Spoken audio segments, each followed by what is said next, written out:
Oke, kita sambung lagi gambaran besar apa yang terjadi di novel Heavenly Demon. Pertama, tujuan dan juga maksud kedatangan dari Edwin Hector menemui Roman Dimitri tak kala perayaan pesta untuk memperingati jadinya kerajaan Dimitri. Tentunya itu adalah hal yang tak terduga, tapi Roman sendiri bisa sedikit menebak kira-kira apa yang Edwin Hector ingin lakukan. Pertama, tak kala keduanya bertemu, Edwin langsung mulai berbahasa basi, terutama terkait pencapaian yang telah dilakukan oleh Roman. Tentu saja itu sebetulnya adalah hal yang sulit dilakukan. Kenapa? Karena mereka sebelumnya adalah musuh bebuyutan.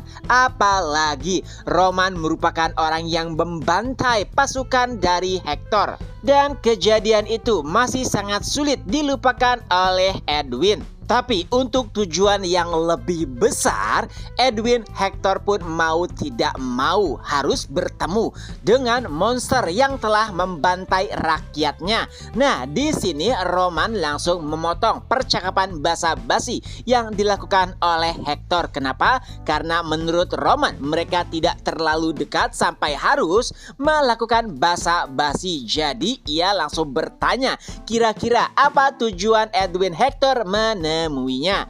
Nah, Hector pun mulai menjelaskan pertama kenapa mereka harus berperang sebelumnya, dan itu semua karena kondisi yang dihadapi oleh kerajaan Hector, kekeringan, gagal panen, dan itu menyebabkan kelaparan dan juga kematian bagi rakyat Hector. Jadi mau tidak mau ia pun harus berperang melawan Kairo untuk mendapatkan jarahan. Tapi rencananya gagal berkat aksi yang dilakukan oleh Roman.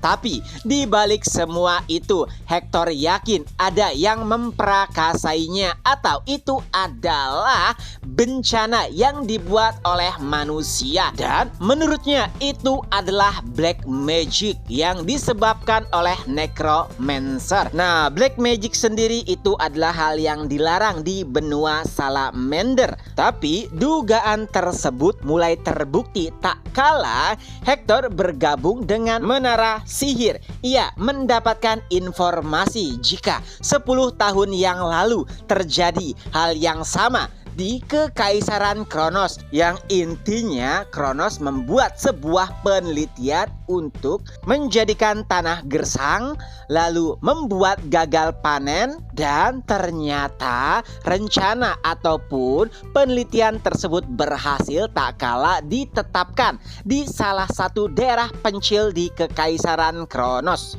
Dari sedikit penjelasan tersebut, Edwin Hector menjelaskan jika semuanya itu disebabkan oleh Kekaisaran Kronos. Tentunya semua orang tahu jika Kekaisaran Kronos bertujuan untuk menaklukkan benua. Oleh sebab itulah daripada perang langsung, mereka membuat metode lain, yang mana metode tersebut menimbulkan peperangan lainnya. Dan saat peperangan terjadi, maka yang diuntungkan adalah Kronos karena kerajaan lainnya pada akhirnya melemah. Mendengar penjelasan tersebut, Roman pun mulai menanggapinya. Jika kau menduga jika itu adalah ulah Kronos, kenapa kau tidak melaporkannya dan malah membicarakannya kepadaku? Nah, disinilah tujuan Hector akhirnya diungkapkan. Ia ingin beraliansi dengan kerajaan Dimitri dan berperang melawan Kekaisaran Kronos. Ya, memang pada awalnya itu hanyalah rencana balas dendam Edwin kepada kekejian Kekaisaran Kronos, tapi ia yakin itu juga nantinya akan menguntungkan kerajaan Dimitri, karena hanya menunggu waktu saja sampai Kekaisaran Kronos meletakkan tangannya di kerajaan Dimitri. Tentunya itu adalah proposal yang masuk akal. Hector sendiri berpikir jika Dimitri akan menerimanya. Tapi jawaban dari Roman itu sama sekali di luar perkiraannya. Roman berkata, apa keuntungan bagi Dimitri jika membantu kerajaan Hector? Itu adalah pertanyaan yang membuat Edwin Hector terdiam. Ya, ia sadar jika kala ini kerajaan Hector masih dalam masa pemulihan. Kekeringan dan juga gagal panen yang disebabkan oleh black magic memang baru saja dihentikan, tapi masih butuh waktu untuk membuat kerajaan Hector kembali stabil. Sulit untuk memberikan jawaban yang pasti hingga pada akhirnya Hector pun berkata, sebagai pangeran kedua dari kerajaan Hector, aku berjanji akan melakukan apapun untuk mendukung kerajaan Dimitri.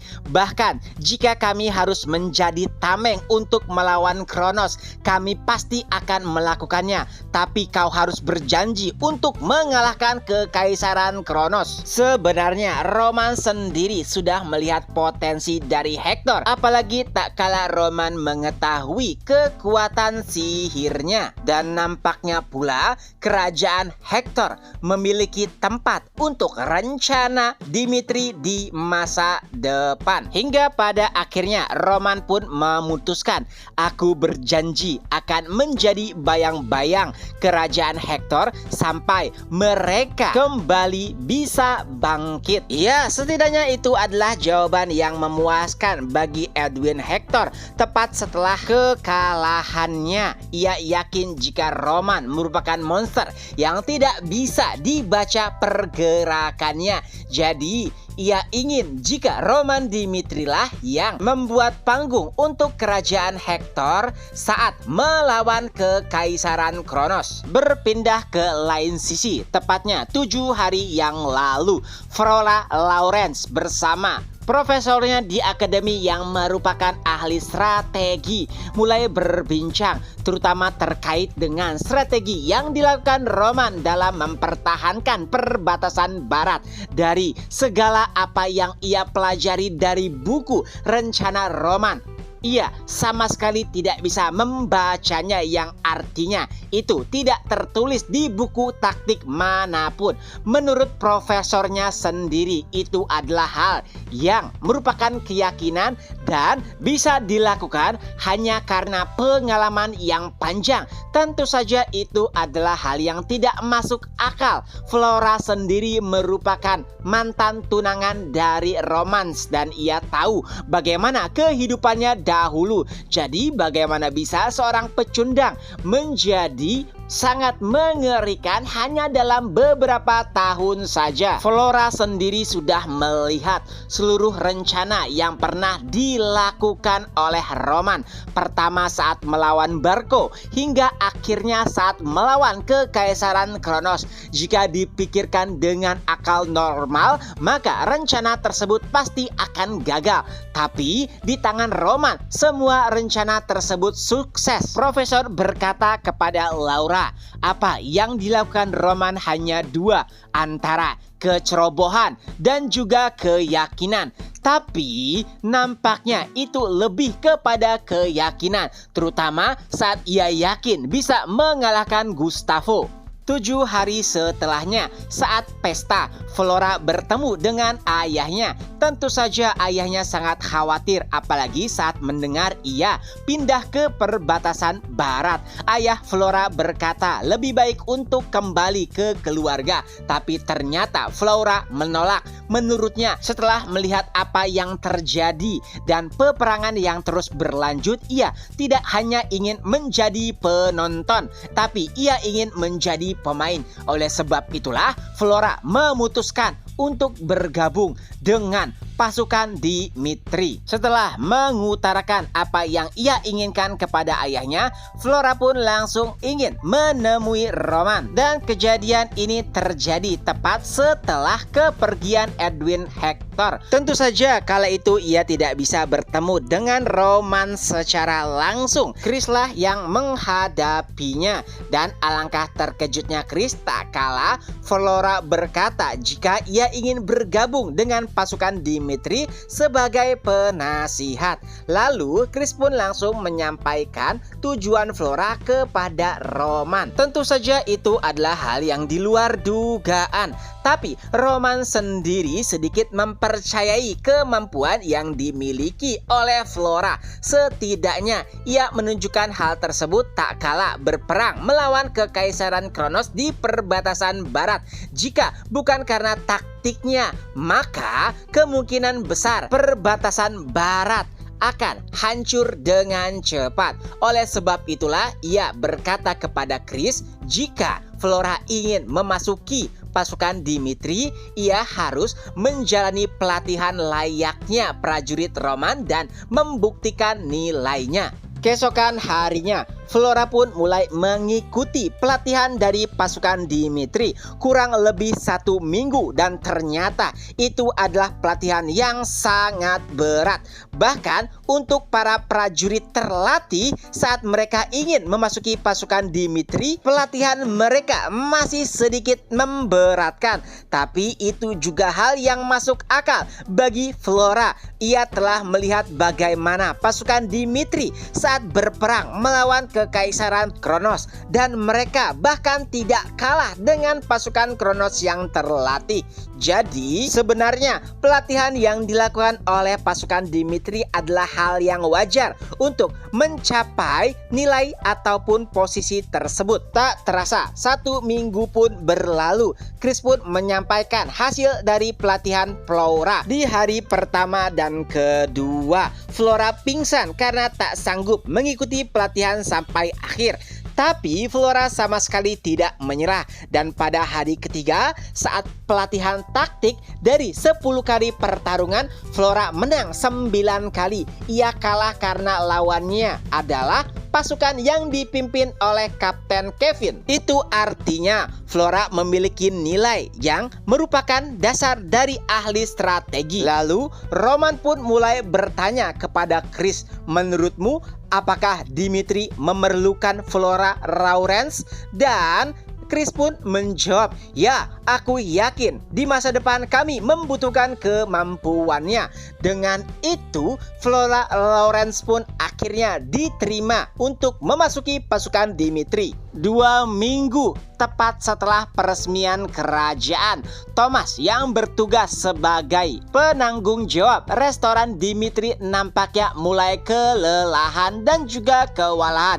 Itu semua karena ada banyak sekali pengunjung. Ya, mereka semua tentunya sangat tertarik untuk bisa bekerja sama dengan kerajaan Dimitri. Oleh sebab itulah ia kekurangan bahan-bahan. Dan saat Thomas keluar untuk mencari bahan-bahan di restorannya, ia pun tidak sengaja menabrak seseorang misterius. Orang tersebut berkata, gunakan matamu. Dan Thomas hanya bisa meminta maaf. Dan ternyata sosok misterius tersebut memiliki tujuan lain saat memasuki kerajaan Dimitri. Tak lama kemudian muncul beberapa bayangan yang mengelilingi sosok tersebut. Ia pun mulai berkata, kalian semua dalam beberapa hari ini berkelilinglah dan mulai cari informasi bagaimana sistem keamanan dan juga pertahanan dari kerajaan Dimitri. Dengan cepat para bayangan tersebut pun mengangguk dan bergerak untuk mencari informasi sebanyak yang mereka bisa terkait dengan kerajaan Dimitri. Chapter pun berakhir. Nah, itulah kemungkinan kelanjutan dari novel Heavenly Demon. Semoga terhibur. Ketemu lagi di next video. Bye bye.